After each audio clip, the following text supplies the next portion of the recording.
नमस्कार भक्तों, जय मां पद्मावती, जय गुरुदेव। मंगलवार के दिन मर्यादा पुरुषोत्तम भगवान श्री राम के परम भक्त हनुमान जी की पूजा की जाती है और साथ ही व्रत भी रखा जाता है।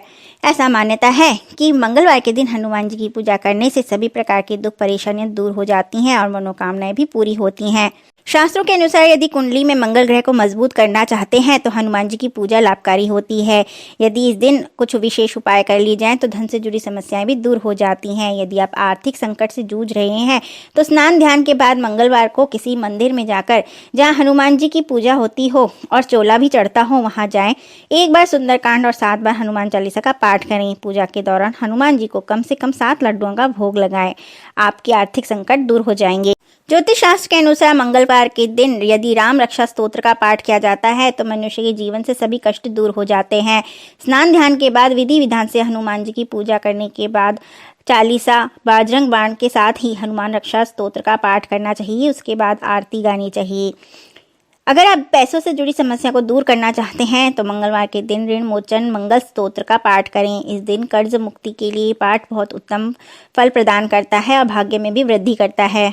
हनुमान जी को सिंदूर चढ़ाने से सभी भक्त की मनोकामनाएं पूर्ण होती हैं। सिंदूर के बगैर संकट मोचक हनुमान जी, रिद्धि सिद्धि के दाता और प्रथम पूज्य श्री गणेश जी और सभी कष्टों को दूर करने वाली देवी दुर्गा माता की पूजा अधूरी मानी जाती है। चमेली के तेल में सिंदूर मिलाकर हनुमान जी को अर्पित करना चाहिए, क्योंकि यह काम शनिवार के दिन करें तो अति उत्तम होगा। इससे शनि जनित परेशानियां दूर हो जाती हैं। यदि आपको हर काम में असफलता मिल रही है तो किसी नदी के बहते जल में एक चुटकी सिंदूर प्रवाहित कर दें। इससे सूर्य और मंगल दोनों ही प्रसन्न होते हैं और आपके सारे काम सफल होंगे। मंगलवार के दिन हनुमान जी की पूजा के बाद उन्हें चढ़ाया सिंदूर लेकर तेल में मिलाकर मुख्य द्वार पर स्वास्तिक का चिन्ह बनाना चाहिए। इससे नकारात्मक ऊर्जा घर नहीं आती। नौकरी की चाह है परंतु नौकरी नहीं मिल रही तो सिंदूर में केसर मिलाकर पीले वस्त्र पर अपनी अनामिका उंगली से 63 नंबर लिखें और यह वस्त्र माता लक्ष्मी के चरणों में अर्पित करें। यह काम गुरुवार के दिन कम से कम 9 या 11 गुरुवार करने से लाभ होता है। मंगलवार को सूर्यास्त के बाद स्नान करके हनुमान मंदिर में जाकर इस छोटे से अचूक तांत्रिक उपाय को करने से सालों पुराना कर्ज मुक्त हो जाते हैं और समस्याओं के समाधान मिलने शुरू हो जाते हैं। हनुमान जी तो संकट मोचक हैं ही और मंगलवार का दिन उनको बहुत प्रिय है। इस दिन जो कोई भी उनके मंदिर में जाकर इस उपाय को करता है उसे कर्ज से मुक्ति मिल जाती है और भविष्य में फिर उसे कभी भी कर्ज लेने की जरूरत नहीं पड़ती, क्योंकि हनुमान जी की कृपा से समस्या ही खत्म हो जाती है।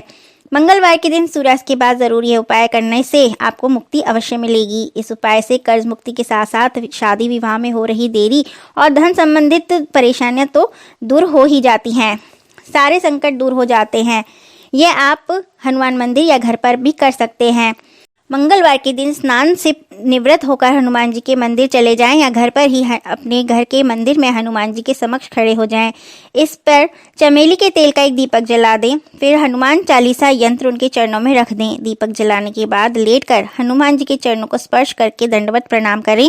प्रणाम करने के बाद दोनों हाथ जोड़कर 11 बार हनुमान जी की परिक्रमा लगाएं।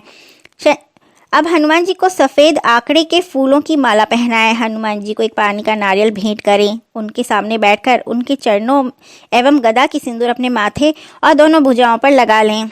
इस उपरोक्त क्रम को करने के बाद वहीं बैठकर 7 बार हनुमान चालीसा का पाठ करें।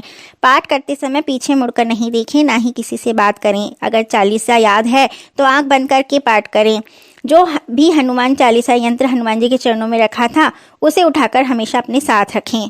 आपको निश्चित ही हर कार्य में सफलता प्राप्त होगी। मंगलवार के दिन कच्ची घानी का सरसों का तेल लें। उसे एक दीपक में डालकर लौंग डालकर हनुमान जी की आरती करें। इससे संकट दूर होते हैं और धन की प्राप्ति होती है। अगर धन की स्थितियां नहीं बन रही किंतु लाभ भी नहीं मिल रहा तो मंगलवार या हनुमान जयंती पर आप गोपी चंदन की 9 डलियां लेकर केले के वृक्ष पर उन्हें बांध दें। स्मरण रहे ये चंदन पीले धागे से ही बांधना चाहिए। इससे आपको धन लाभ की स्थितियां बनने लगेंगी। एक नारियल पर काम्य सिंदूर मौली अक्षत अर्पित करके पूजन करें। फिर हनुमान जी के मंदिर में इसे चढ़ाएं। धन लाभ होने लगेगा।